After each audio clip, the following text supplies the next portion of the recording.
Հայձե շանթի եթերուն լրատվության ժամ է 26 նոյեմբերի չորեքշաբթի։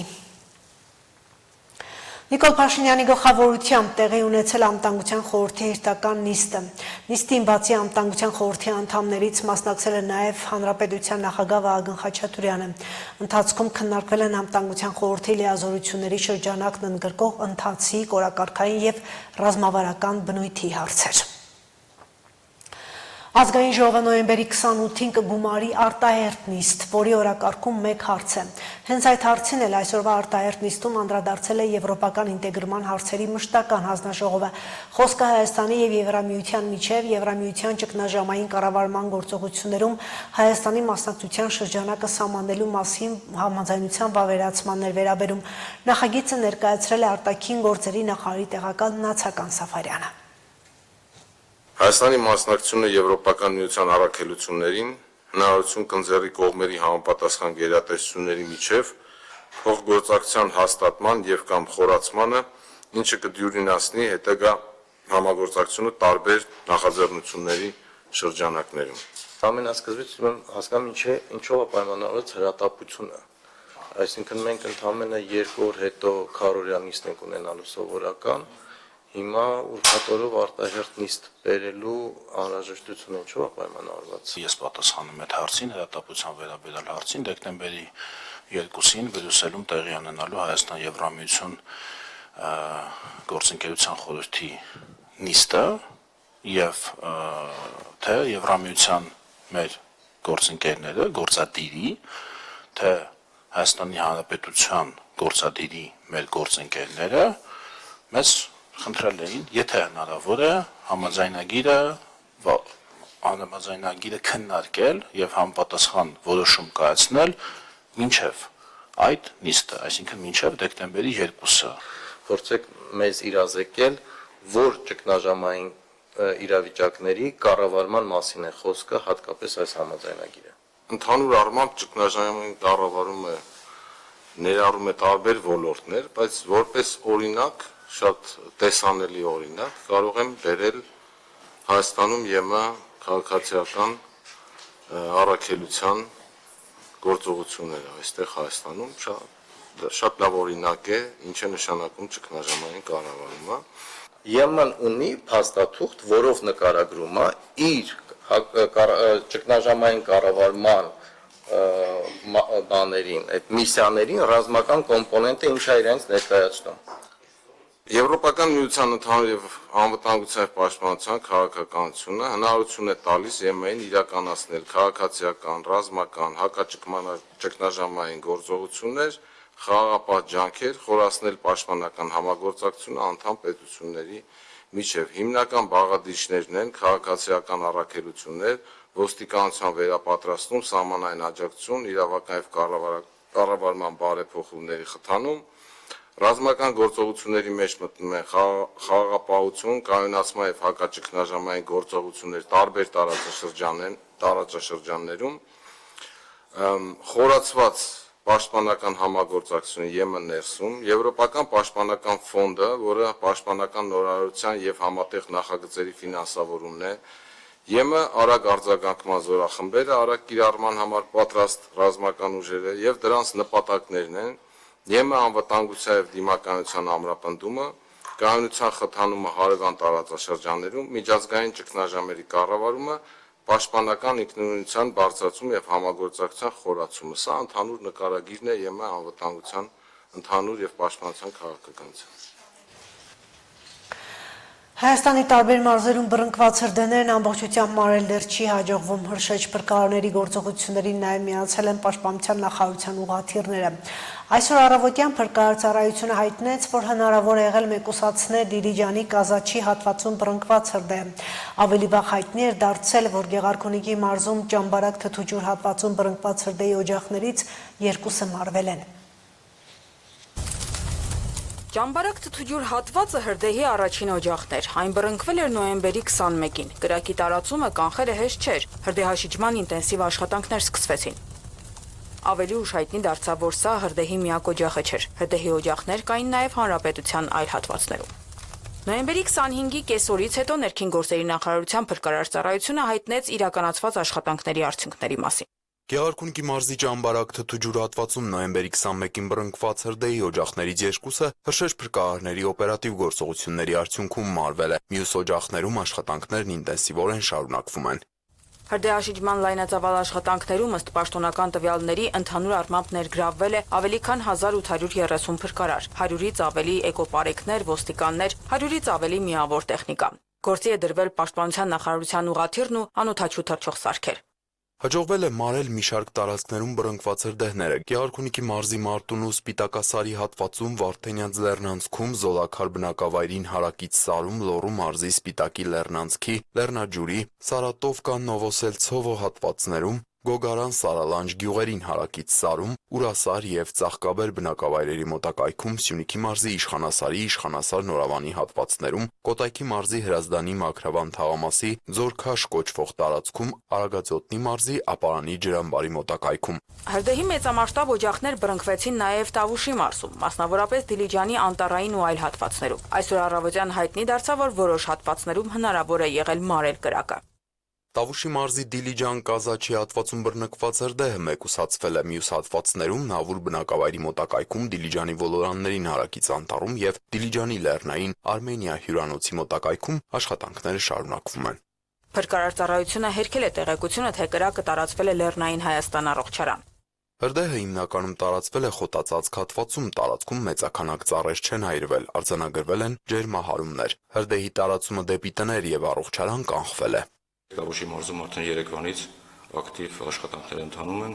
մոտ 800 թվով փրկարարներ ներգրաված են աշխատանքներում, ունենք նաև ռեզերվ։ Հրդեհաշիջման աշխատանքներին ներգրաված են ոչ միայն փրկարար ծառայության աշխատակիցները, ծառայողները, նաև էկոպարեկները, ոստիկանության ծառայողները, կամավորները, բնակչությունը։ Ճիշտ նկատեցիք, մենք նաև ներգրավել ենք պաշտպանության նախարարության մեկ ուղղաթիռ, այնպես որ ներկայային իրավիճակը վերահսկել է եւ ուժերը բավարարել։ Մոլեգնող հրդեհներին զուգահեռ փրկարար ծառայությունը այս օրերին մի քանի անգամ զգուշացրել է խուսափել խոզանների եւ բուսական մնացորդների այրումից եւ պահպանել անվտանգության կանոնները։ Հարգելի քաղաքացիներ, զերծ մնացեք խոզանների այրում կատարելուց, պահպանելով շրջակա միջավայրի կենսաբազմազանությունը, իսկ նկատած հրդեհի կամ ծխի դեպքում զանգահարեք 911 հեռախոսահամարին։ Կրակի ակտիվ օջախներում հրդեհաշիջման աշխատանքները շարունակվում են, իսկ ընդհանուր առմամբ հրդեհի առաջացրած վնասների չափը դեռևս հայտնի չէ։ Քրիստիան Լագուլյան, Հորիզոն։ Այսօր ժամը 13:53-ին ահազանգ է ստացվել, որ Իջևանի Կրիվոյ կոչվող տարածքում պայթյուն է հնչել, ինչի հետևանքով 2 մարդ ստաբոկնության մեքենայով տեղափոխվել է հիվանդանոց։ Նախնական վարկածով պայթյունն առաջացել է հավաքած աղբն այրելու հետևանքով, հայտնում են ներքին գործերի նախարարությունից։ Կազմվել են համապատասխան փաստաթղթեր քննչական ուղարկելու համար։ Հոնկոնգում առնվազն 13 մարդ է զոհվել, եւս 15 վիրավորվել բնակելի համալիրի մի քանի շենքերում մոլեգնող հրդեհի պատճառով։ Վանֆուկքորդ բնակելի համալիրում բնակվում է շուրջ 4600 մարդ։ Հրդեհաշիջման աշխատանքներին ներգրաված ավելի քան 700 հրշեջ։ Հրդեհի մարման ժամանակ մահացել է 37-ամյա հրշեջ։ Ըստ որոշ տեղեկությունների դեռ որոշ բնակիչներ շենքերում են գտնվում։ Հրդեհը դասակարգվել է 5-րդ ամենաբարձր մակարդակի։ 2026 թվականի խմելու ջրի սակագինը սպառողների համար չի թանկանա։ Հանրային ծառայությունները կարգավորող հանձնաժողովը այսօրվա նիստում սահմանել է Վիոլաջուր ընկերության բաժանորդներին խմելու ջրամատակարարման եւ ջրահեռացման ծառայությունների մատուցման 2026 թվականի սակագները։ Սոցիալապես անապահով բաժանորդների համար 2026 թվականին սակագինը 180 դրամ է, մյուս բոլոր բաժանորդների համար 200 դրամ 42 լումա։ Շիրակի մարզում վերակառուցվող հիմնանորոգվող որ դպրոցներն են պատրաստ ժամկետներում մինչև այս տարեվերջագործման։ Դպրոցական մասնաշենքերի մեծ մակերեսները տարբեր փուլորեմ սկսված շինարարության ծավալները թույլ չեն տալիս պահել ժամկետները։ Մի քանիսում պատրաստվածության աստիճանը փոքր է, ըստ այդմ ուշացումներ կլինեն, բայց ոչ ամիսներով։ 300 դպրոց, 500 մանկապարտեզ դպրոցաշինական պետական ծրագրով Շիրակի մարզում հիմնանորոգվում է 27 դպրոց։ Գյումրիում 3 դպրոց սեպտեմբերին են շահագործման հանձնել, եւս 12-ը շինարարության փուլում են։ Վերակառուցվող հիմնանորոգվող դպրոցների թիվը քիչ չէ նաև Գյումրիում։ Փուլային շինարարությունը, որը սկսվեց 2024 թվականից եւ մինչեւ այս տարեվերջ, դեռ կշարունակվի 12 դպրոցներում։ 3 դպրոց սեպտեմբերին արդեն պատրաստ էին, իսկ մյուսներում կատարված շինարարությունը ավարտական տարբեր տոկոսայնության է։ Խոսքը այն 12 դպրոցների մասին է, որոնցում նորոգումները սկսվեցին այս տարվա գարնան ամռան ամիսներին։ Մի քանիսի աշակերտությունը արդեն 5 ամիս է ուրիշ դպրոցներ է դասի գնում։ Հյուրընկալող կրթօջախներին էլ հիմնանորոգումների հերթ կհասնի, երբ վերակառուցվող դպրոցների աշակերտներն ու ուսուցիչները վերադառնան իրենց տանիք։ Դեռ եռուն շինարարության մեջ գտնվող դպրոցներում կհասցնեն աշխատանքներն ավարտել մինչև նախատեսված ժամկետը՝ դեկտեմբերի 10-15-ը։ Վարպետ շինարարները խոստանալ չեն ուզում։ Շենքերի մակերեսները մեծ են, նախագծով պահանջված աշխատանքի ծավալները ևս։ 6500 կվադրատ է պոլիմագերեսը, համարյա 7000, շատ մեծ է, դուք եք գիտեք որ այս դպրոցը Շիրակի մարզի երկրորդ մեծ դպրոցներից է, ինքը ծավալով շատ մեծ է, ծավալուն աշխատանքներ է, բավականին բարդ է, ահագին խնդիրներ կա, բայց արտելով արդեն հասել ենք այս փուլին։ 7000 մետր քառակուսի մակերեսովը Անի թաղամասի թիվ 11 հիմնական դպրոցն է։ Երկհարկանի տիպային կառույցը 5 մասնաշենք ունի, բայց բոլոր մասնաշենքերում միաժամանակ չեն սկսել շինարարությունը։ Սրանով կանխել են տեղափոխության խնդիրը։ Անցած տարվա ապրիլից շինարարություն է գնում։ 1200 աշակերտով դպրոցը դասերը կազմակերպել է 3 հերթով, պտտվելով մասնաշենքերով։ 1990 թվականին կառուցված դպրոցը 35 տարվա մեջ նորոգումների չի ենթարկվել։ 2 մասնաշենքում են միայն աշխատանքներն ավարտված։ 2 օր առաջ հանձնել են երկրորդ մասնաշենքը, այսօրվանից տեղափոխվել ենք երկրորդ մասնաշենք ու ամբողջ դասապրոցեսը պետք է իրականացնենք այդ 2 մասնաշենքում։ Ունենք 1 ճաշարան դպրոցում, ունենք 2 դալիճներ, ֆիզկուլտ մարզադալիճներ, ունենք 1 նիստերի դալիճ, այս պահին որևէ մեկը դեռ չի գործում, տեսնենք խոսք են տվել, որ գոնե 1 մարզադալիճը մինչև դեկտեմբեր պետք է հանձնեն։ Ճաշարանը էլի պետք է հանձնեն մինչև դեկտեմբեր, սպասում ենք ներգենք դռների լուսամուտների քանի մատ կիսատ խնդիր ունենք, դա պետք է տնենք ու ներգենք 3-րդ կորպուսն է կարանք տանք, հիմա հասել ենք 4-րդ կորպուսը ու ճաշարանը մենք 10 օրից կվերջացնենք, 4-րդ կորպուսը համարյա ավարտելու ենք ու կմնա մեզ մենակ 5-րդ կորպուսը։ 5-րդ կորպուսը դեռ չենք սկսել։ Նույն տիպային շենքը 3 մասնաշենքով ու էլի 90-ականների կառուցված թիվ 41 հիմնական դպրոցն է։ Այստեղ էլ հիմնանորոգումը սկսել են անցած տարի։ Մոտ 710 աշակերտի տեղավորել են 1 մասնաշենքում։ Սեպտեմբերից այստեղ են դասերն անում։ Մյուս մասնաշենքեր տեղափոխվելը չի ուշանա։ 11-րդ դպրոցի համեմատ հիմնանորոգման ենթակա մակերեսը փոքր է, աշխատանքների մեծ տոկոսն ավարտված է։ Տանիքի հետ շինարարը գործ չի ունեցել, այն ավելի շուտ էին նորոգել, մինչև այս ծրագրի հաստատումը։ Աշխատանքը քիչ են մնացել, այն մեզ 2 կորպուս է, այն 1 կորպուսը հանձնել ենք իրանք տասկեն են, այս 1 կորպուսն էլ արդեն մի 10 օրից ներգաղթական աշխատանքները վերջացնենք, հանձնենք իրանց։ Ուրիշ դպրոցներում դեռ ինչքան են շարունակելու դասերը թիվ 7 եւ թիվ 19 հիմնական դպրոցների աշակերտներն ու ուսուցիչները դարձյալ շինարարներից է կախված։ Շինընկերություններն աշխատում են խիստ ծանրաբեռնված գրաֆիկով։ 7-րդ դպրոցի 1207 աշակերտներն առաջին կիսամյակը կավարտեն թիվ 4 եւ թիվ 10 դպրոցներում։ Մեծ դպրոցը հիմնային նորոգվող դեկտեմբերին չեն ավարտի, բայց շինարարը խոստանում է հունվարին չեն կհանձնել։ 3 հարկանի դպրոցը ընտանում է ամբողջովին վերանորոգում, ունի սպորտ հրապարակներ, սպորտ դալիճ, հանդիսությունների, սրա ամեն ինչ, բոլորը վերանորոգման փուլում է։ Մոտ 80% ավարտած է, համարյա ավարտական փուլում ենք։ Հուսով ենք ամիսու կեսում բոլոր աշխատանքները կավարտենք։ Թիվ 19 հիմնական դպրոցն էլ կշարունակի հյուր մնալ 15-րդ դպրոցում։ Ամբողջական հիմնանորոգումը շենքում ավարտում են, մնացել են կոսմետիկ աշխատանքներն անել։ Դպրոցի համար առանձին մասնաշենքով մարզադահլիճ են նաև կառուցել։ Բակային տարածք են ավելացրել, ասֆալտապատել, բարեկարգել։ Քանդել ենք սվաղը, քանդել ենք հադագը, քանդել ենք, բոլոր քանդել են, կրիշն ենք անել, լրիվ պատուհաններ, դռներ, բոլոր քանդել են։ Ու կառուցել ենք։ Դրսի աշխատանքը համարյա 99%-ով ասեմ ավարտել ենք, շատ քիչ բան է մնացել դեռ, ներսում էլի վերջնարդյունքն է, մեր համարյա արդեն ներգիտակ է, բոլորը պատերը ներգում ենք, պատալոքներ Ամստրոնգ ենք հավաքում, մի ամսից կավարտենք։ Քաղաքի դպրոցներում վերակառուցում նորոգումներ են, նոր կառուցվող դպրոցներ չկան։ Նոր կլաստերային մոդելի դպրոցներ կառուցվում են մարզի գյուղական բնակավայրերում։ Դրանք 12-ն են, դրանց ավարտի ժամկետները ավելի երկար են։ Հասմիկ Թումասյան, Արարատ Ծատուրյան, Հորիզոն։ Գյումրիում բացվել է ներառականության պատ։ Մտահղացումը ագահ հաշմանդամություն ունեցող անձանց իրավունքների պաշտպանության կենտրոնին է։ Կազմակերպության պատին էլ փակցվել են կերամիկական 70 սալիկները հետաքրքիր գրառումներով, որոնք բնութագրում բնորոշում են հասարակության պատկերացումները մարդու հավասար իրավունքների ներառականության վերաբերյալ։ 70 սալիկներով պատն ամբողջական լինելու համար ագահը տարբեր արտահայտություններ ու կոչեր է հավաքել է, մշակել ու ներկայացնում է պատի միջոցով։ Այս նախաձեռնությամբ փորձ է արվում նպաստել ներառականության ընկալմանը, հասարակության տարբեր շերտերի վերաբերմունքի փոփոխությանը։ Ներառականության պատը երկլեզու է, հայերեն եւ անգլերեն։ Դրանց կողքին են սալիկներ արտահայտված ժեստերի լեզվով։ Հաշմանդամություն ունեցող անձանց իրավունքների հավասարության մասին են բարձրաձայնում նաեւ գերմաներեն, վրացերեն եւ մոլդովերեն գրառումներով մեկական սալիկ։ Դրանք պատին են փակցրել Հայաստան եկած Գերմանիայի, Մոլդովայի եւ Վրաստանի ներկայացուցիչները։ Mehr als nur das Sehen. Oh. По-немецки это видение. Это больше, чем только видеть. Սա առաջադրվել է հենց տեսողության խնդիր ունեցող այս արտահայտություն տեսողության խնդիր ունեցող անձի կողմից։ Ինկլյուզիա ներառականությունը միայն այն չէ, ինչ մենք կարդում ենք պրեսայում եւ գրականությունում։ Ներառականությունը այն է, երբ մարդիկ կարող են լինել հասարակության լիարժեք անդամ, գնալ աշխատանքի, գնալ սովորելու եւ ունենալ իրենց ներդրումը հասարակական կյանքում։ Վերությունը թուլություն չէ։ Բնականաբար բոլոր մարդիկ տարբեր են։ Լինի մաշկի գույնով, լինի տեսակով, բնավորությամբ բոլորս տարբեր ենք։ Հետևաբար մեկս մյուսից նման չենք։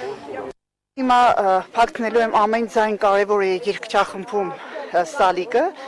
եւ իհարկե կարևորում եմ յուրաքանչյուր մարդու դերը հասարակության մեջ, երկչախումբը դա հասարակության հետ է ասոցացվում եւ յուրաքանչյուր ոք անկախ նրա ֆիզիկական անկարողությունից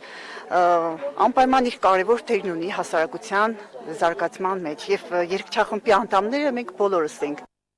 Ցույց տալու հասարակությանը, թե ինչ ընդհանրապես նշանակում ներառում, որ դա բազմազանություն է, դա մասնակցայնություն է, դա հումոր է, դա մշակույթ է եւ այստեղ մեր բոլոր ուղերձները դրա վառաբացույցն են եւ այստեղ դուք կտեսնեք նաեւ Գյումրեցու բարբառով շատ հետաքրքիր ուղերձներ, որ բոլորս տարբեր ենք, բայց հավասար, որ ներառականությունը դա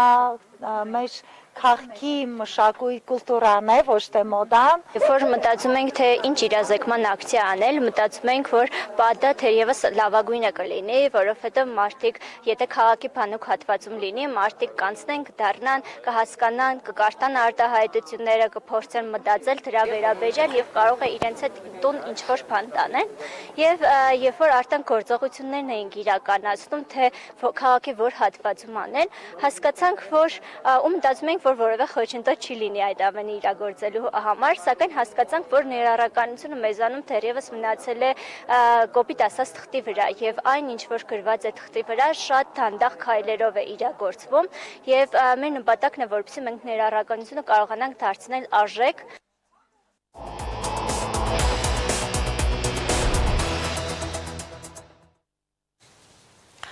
Ուկրաինայի հետ պատերազմի կարգավորման դեպքում ինչ է զիջելու Ռուսաստանը։ Միացյալ Նահանգների նախագահը լրագրողներին ասել է, թե Ռուսաստանի ամենամեծ զիջումն այն է, որ նրանք կդադարեցնեն պատերազմը եւ այլևս տարածքներ չեն գրավի։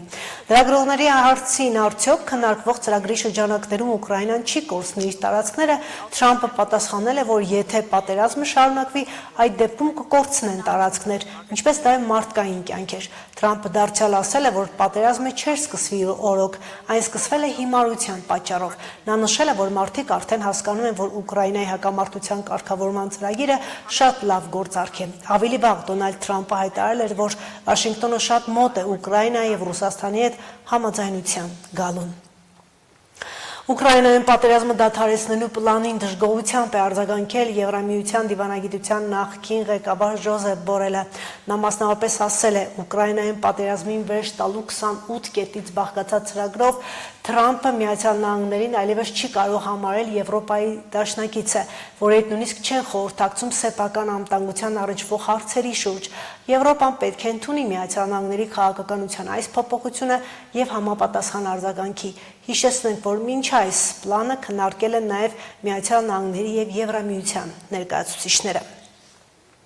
Հունաստանում վարվել է 2026 թվականի օլիմպիական ձմեռային խաղերի ջահը, դրանք տեղի են Միլանում և Կորտինայում։ Արարողությունը վատ եղանակի պատճառով անտիկ մարզադաշտից տեղափոխվել է հնագիտական թանգարան, իսկ կրակը վառելու համար օգտագործել են պահեստային կրակ, որը վառվել է գլխավոր փորձի ժամանակ։ Ավանդական միջոցառմանը մասնակցել են Միջազգային օլիմպիական կոմիտեի նախագահը, Հունաստանի նախագահը։ Կրակը վառվելուց հետո կսկսվի ջահի շրջագայություն, իսկ այն Իտալիա կհասնի հունվարի 26-ին 1956 թվականի օլիմպիական խաղերի բացման արարողությունից ուղիղ 70 տարի անց։ 2026 թվականի ձմեռային օլիմպիական խաղերը կանցկացվեն փետրվարի 6-ից 22-ը։